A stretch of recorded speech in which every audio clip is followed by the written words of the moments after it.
को निकाल कर कुछ क्या नहीं बोला।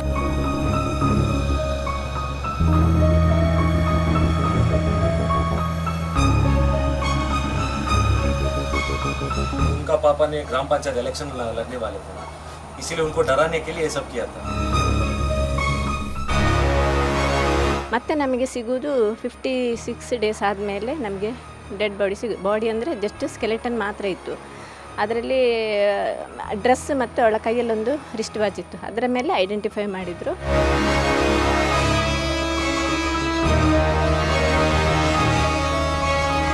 కర్ణాటక ధర్మస్థలిలో జరిగిన అరాచకాలు అత్యాచారాలు అత్యంత దారుణమైన కిరాతకమైన ఘటన ఇది. 1986లో అంటే ఈ హత్యల పరంపర ఇప్పటిది కాదు, 1979 నుంచి జరుగుతున్నాయి. 79లో వేదవల్లిని అత్యంత దారుణంగా చంపారు. 1986లో జరిగిన పద్మలత హత్య అనేది చరిత్రలో ఎప్పటికీ కూడా మర్చిపోలేని. ఆ తర్వాత జరిగింది సౌజన్య హత్య. ఇట్లా హత్యల పరంపర కొనసాగుతూనే ఉంది. అమ్మాయిని కిడ్నాప్ చేయటం, రేప్ చేయటం, చంపి అడవిలో పడేయటం. సో ఇదేదో క్రైమ్ సినిమాల్లో చెప్పే వ్యవహారం కాదు, రియల్గా ధర్మస్థల్లో జరిగింది. అందుకని ఇక్కడ ప్రజలందరిలో కూడా ఎంత ఎత్తున విప్లవం అనేది చెలరేగుతుంది. ప్రస్తుతం నేను పద్మలత వాళ్ళ అక్కగారి ఇంటి దగ్గర ఉన్నాను. ప్రస్తుతం పద్మలత ఫోటో కూడా మీకు ఇక్కడ ఒకసారి చూడొచ్చు. సో చనిపోయే ముందు ఇదే యూనిఫామ్, ఇది బేసిక్గా ఆమె ఇదే ధర్మస్థల ఆలయానికి సంబంధించి శ్రీ ధర్మస్థల మంజునాథేశ్వర డిగ్రీ కాలేజీలో పియూసీ సెకండ్ ఇయర్ చదువుతోంది. మీరు సిమిలారిటీ ఏంటంటే ఇక్కడే హత్యకు గురైన సౌజన్య పియూసీ ఫస్ట్ ఇయర్ చదువుతోంది. 2012లో ఆమె మర్డర్ అయింది. ఈమె 1986లో అంటే సౌజన్య కంటే ముందే హత్యకు గురైంది.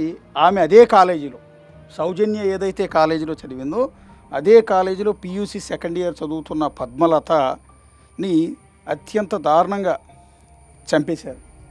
చంపింది ఎవరు అనేది అనేక రకాల అనుమానాలు, అనేక రకాల అంశాలు అప్పట్లో బయటకు వచ్చాయి, కానీ ఇన్వెస్టిగేషన్ ముందుకి వెళ్ళలేదు. ఇక్కడ మీరు ఒకసారి చూస్తే కుమారి పద్మలత జననం 3/4/1969.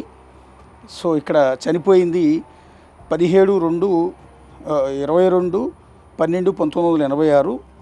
సో 17/2/1987 మధ్య అని అంటూ ఉన్నారు. సో 2 డేట్లు ఎందుకు వేశారు అనేది ఒకసారి మనం చూడాల్సి ఉంటుంది. ఇదే యూనిఫామ్లో కాలేజీ నుంచి వస్తూ ఉండగా ఆమెను కిడ్నాప్ చేశారు. ఆ తర్వాత 56 రోజుల పాటు వాళ్ళ దగ్గరే ఉంచి ఆమెని రేప్ చేసి అత్యంత కిరాతకంగా ఆమె డెడ్ బాడీని అడవిలో పడేశారు. సో ఇందులో మరొక విషాదం ఉంది. ఆమె తండ్రి దేవానంద్ న్యాయ పోరాటం చేస్తూనే ఉన్నారు.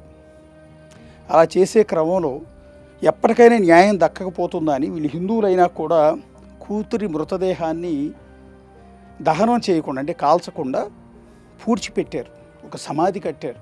ఎందుకంటే ఏదో ఒక రోజు ఆ బాడీని పైకి తీసి నిజాలు నిగ్గు తేలుస్తారు అన్న ఆశతో ఆ తండ్రి ఎదురు చూసి ఆయన కూడా ప్రాణాలు కోల్పోయాడు. కానీ ఇంతవరకు పద్మలతకి న్యాయం అనేది జరగలేదు. పద్మలత గారి అక్కగారు, సొంత అక్క మనకు ఎదురుగా కనిపిస్తూ ఉన్నారు. ఆ బాధనంతా దిగమింగుకుని ఆ కుటుంబానికి జరిగిన అన్యాయాన్ని తలుచుకుని వాళ్ళు ప్రతిరోజు కుమిలిపోతూనే ఉన్నారు. సో పద్మలత గారి బావగారు అంటే అక్కగారి హస్బెండ్, ఈ ఫ్యామిలీ కూడా న్యాయం కోసం తిరుగుతూనే ఉన్నారు. తమ పద్మలతను ఇంత దారుణంగా చంపితే భారతదేశంలో కనీసం చట్టాలు లేవా, మాకు న్యాయం చేసేవాళ్ళు లేరా అని పద్మలత తల్లిదండ్రులు, పద్మలత అక్క బావ అందరూ కూడా తిరుగుతూనే ఉన్నారు. కానీ ఇప్పటికీ వాళ్ళకి న్యాయం అనేది ఎక్కడ కూడా దక్కలేదు. ఒకసారి పద్మలతని సమాధి చేసిన చోట, ఇందాక నేను చెప్పాను కదా, హిందూ సాంప్రదాయం ప్రకారం వాళ్ళని దహనం చేయాల్సింది పోయి కావాలని న్యాయం కోసం ఆమెని పూడ్చిపెట్టారు. అక్కడే సమాధి కట్టారు, అడవిలో ఉంది.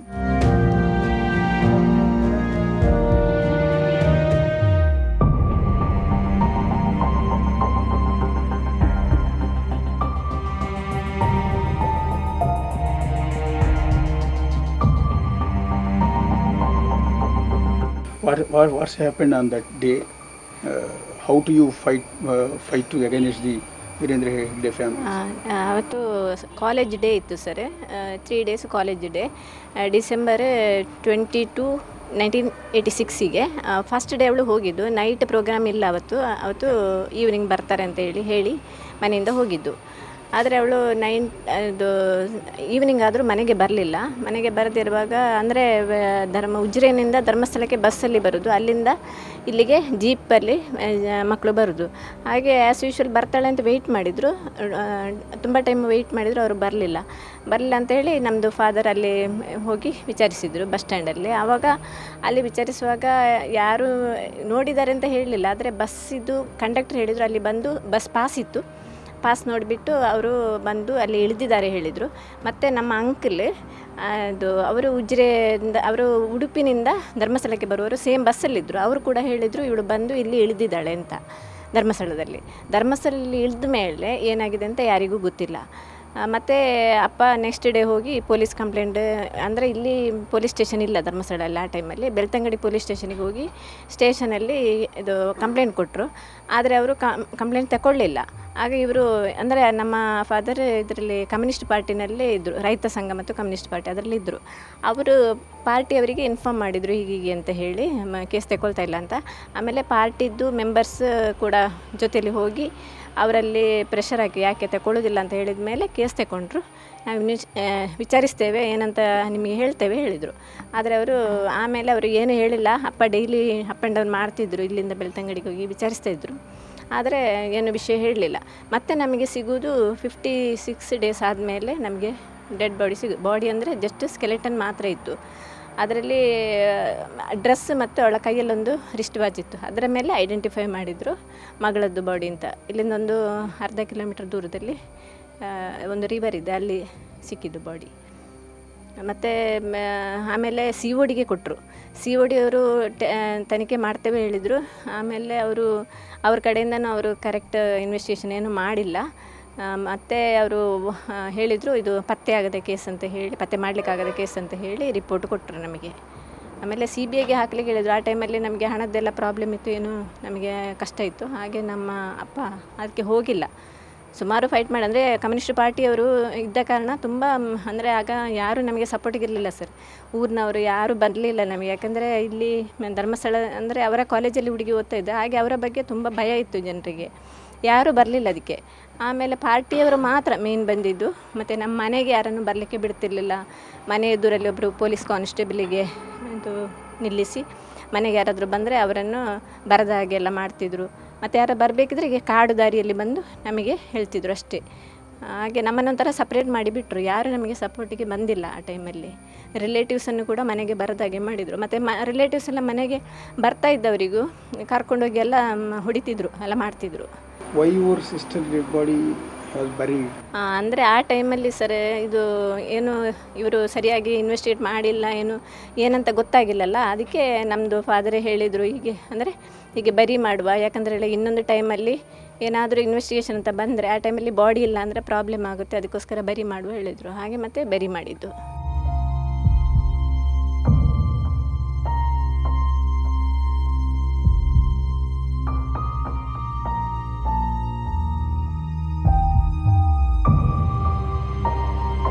ఇక్కడ ఈ ఫోటో కింద బేసిక్గా జనన డేటు మరణం డేట్ అనేది సహజంగా వేస్తుంటాం.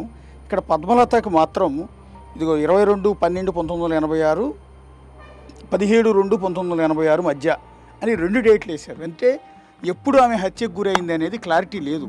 ఎందుకంటే 22/12 అంటే డిసెంబర్ 22వ తేదీ 1986న ఆమె SDM కాలేజ్ అంటే శ్రీ ధర్మస్థల మంజునాథేశ్వర ఆలయంలో PUC సెకండ్ ఇయర్ కాలేజీలో PUC సెకండ్ ఇయర్ చదువుతుంది కాబట్టి ఆ రోజు కాలేజీకి వెళ్ళింది. ఆ రోజే మిస్ అయిపోయింది, ఇంటికి రాలేదు. తర్వాత ఫిబ్రవరి 17, 1987 అంటే నెక్స్ట్ ఇయర్ ఒక 56 రోజుల తర్వాత ఆమె మృతదేహం అనేది అడవిలో దొరికింది. అంటే 56 రోజుల పాటు ఆమె వాళ్ళ దగ్గరే ఉంది. మానసికంగా శారీరకంగా చిత్రహింసలకు గురైంది.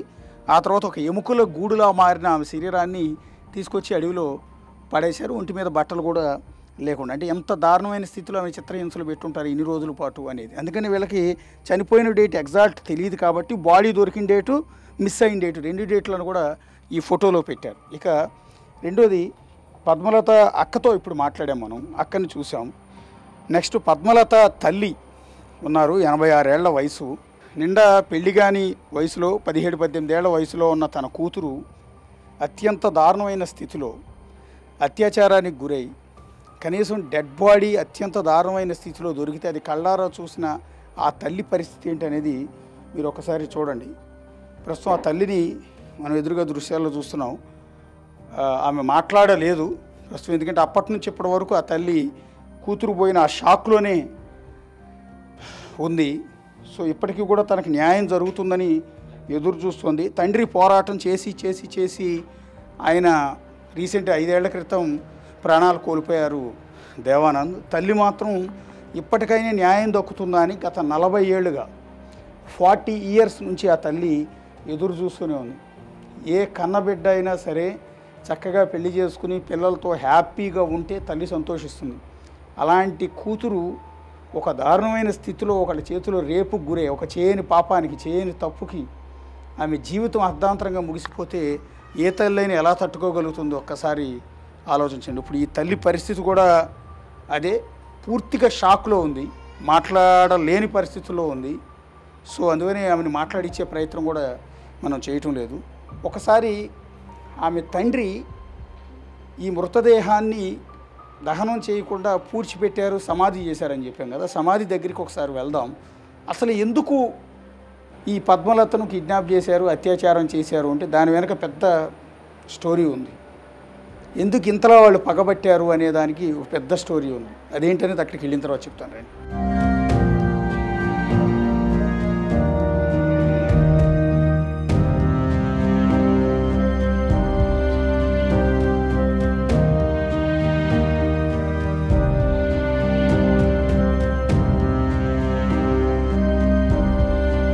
ఈ వెనక్కి కనిపిస్తున్నదే పద్మలత నివాసం. అంటే 1986 డిసెంబర్ 22వ తేదీ ఆమె మిస్ అయ్యే వరకు ఇదే ఇంట్లో ఉంది.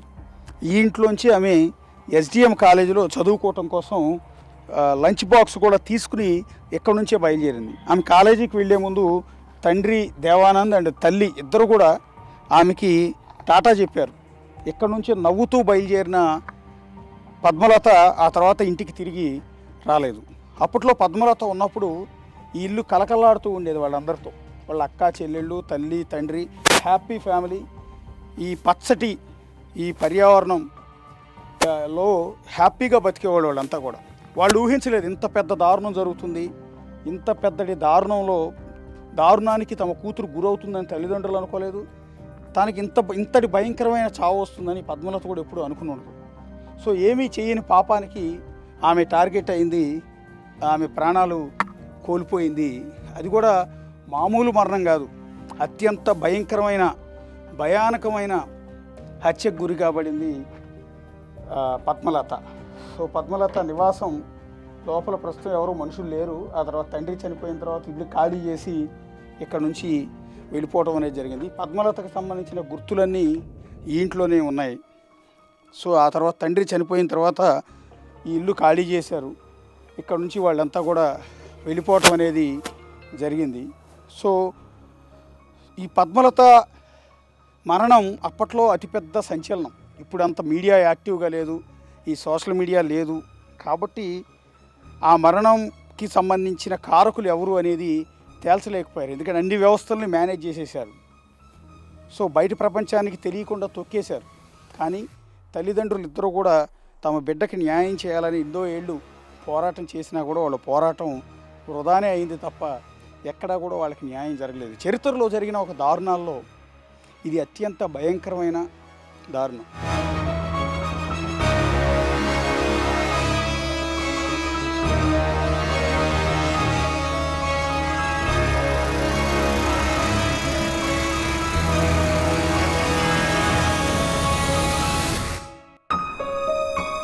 ఇదే పద్మలత సమాధి.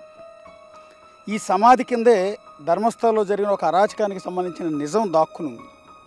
ఎస్, వాళ్ళ తండ్రే ఆ నిజాన్ని ఎప్పటికైనా బయట పెట్టడం కోసం తన కూతురి మృతదేహాన్ని ఈ విధంగా ఖననం చేశారు. సమాధిని చూస్తున్నారు కదా మీరు ఇక్కడ. ఈ సమాధి కిందే పద్మలత మృతదేహం ఉంది. బేసిక్గా దేవానంద్ ఫ్యామిలీ అంటే పద్మలత ఫ్యామిలీ హిందూ ఫ్యామిలీ. చనిపోయినప్పుడు సహజంగానే దహనం చేస్తారు, అంటే కాల్చివేయటం మనందరం కూడా తెలిసిందే. కానీ తండ్రి ఎందుకు సమాధి చేశాడు అంటే, ఏదో ఒక రోజు తన కూతురు కేసుకు సంబంధించి దర్యాప్తు ప్రారంభించి మళ్ళీ ఆ మృతదేహాన్ని కనుక వెలికి తీస్తే అప్పటికి పుర్రెలు ఎముకలు ఉంటాయి కాబట్టి వాటి ఆధారంగా ఏమైనా ఎంక్వైరీ చేసి తన కూతురికి జరిగిన ఆ దురాఘాతాన్ని బయట ప్రపంచం ముందుంచి ఎవరైతే ఈ దారుణమైన పనికి పాల్పడ్డారో వాళ్ళకి ఏమైనా శిక్ష పడుతుందేమోనన్న ఆశతో ఆ తండ్రి దేవానంద్ ఈ విధంగా సమాధి చేశారు. బహుశా నేను అనుకోవటం ఏంటంటే, ఒక తండ్రి ఒక న్యాయం కోసం ఈ విధంగా చేయటం అనేది ఇండియన్ హిస్టరీలో మొట్టమొదటి కేసు అయి ఉంటుంది. సో అంతటి అరాచకం ఇక్కడ జరిగింది. అది వింటుంటేనే చాలా బాధ అనిపించింది. అందుకని అడవిలో ఇలా నడుచుకుంటూ సమాధి దగ్గరికి వచ్చి మీకు చూపిస్తూ ఉన్నాను. ఎందుకు పద్మలతని వాళ్ళందరూ చంపారు అంటే, ఈమె ఎస్డిఎం కాలేజీలో పియూసీ సెకండ్ ఇయర్ చదువుతుందని చెప్పాను కదా. ఈ ఎస్డిఎం కాలేజీ అప్పట్లో కావచ్చు, ఇప్పుడు కావచ్చు, మంజునాథ దేవాలయం అంటే ధర్మస్థల క్షేత్రం ఆధ్వర్యంలోనే నడపబడుతుంది. అందులోనే ఈమె స్టూడెంట్గా చదువుతుంది. ఈమెను కిడ్నాప్ చేసింది ఎవరో తెలుసా?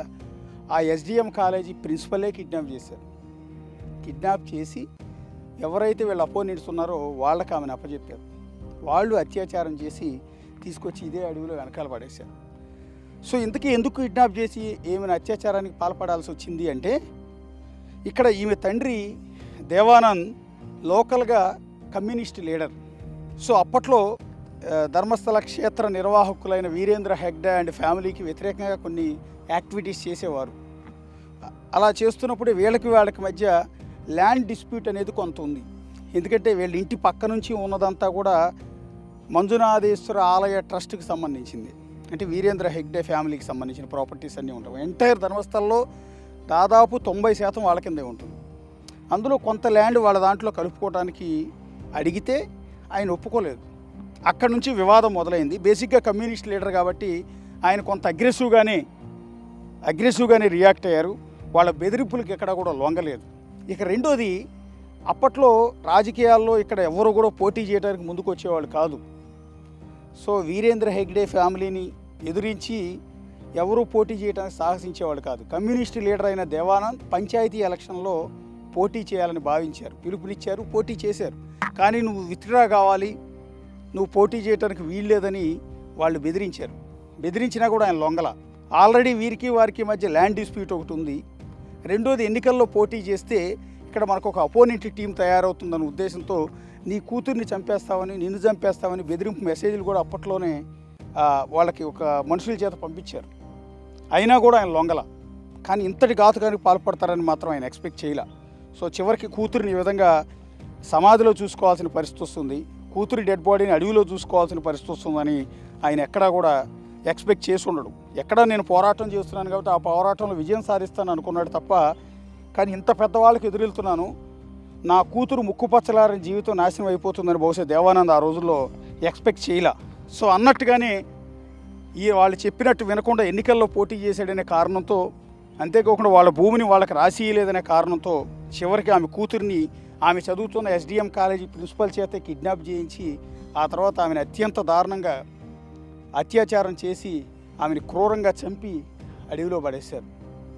సో ఇది ఆమె స్టోరీ. కేవలం ఎన్నికల్లో పోటీ చేశారనే కారణంతో ఆమె కూతుర్ని ఈ రకంగా రేప్ చేసి చంపేశారు. సౌజన్య కేసు కూడా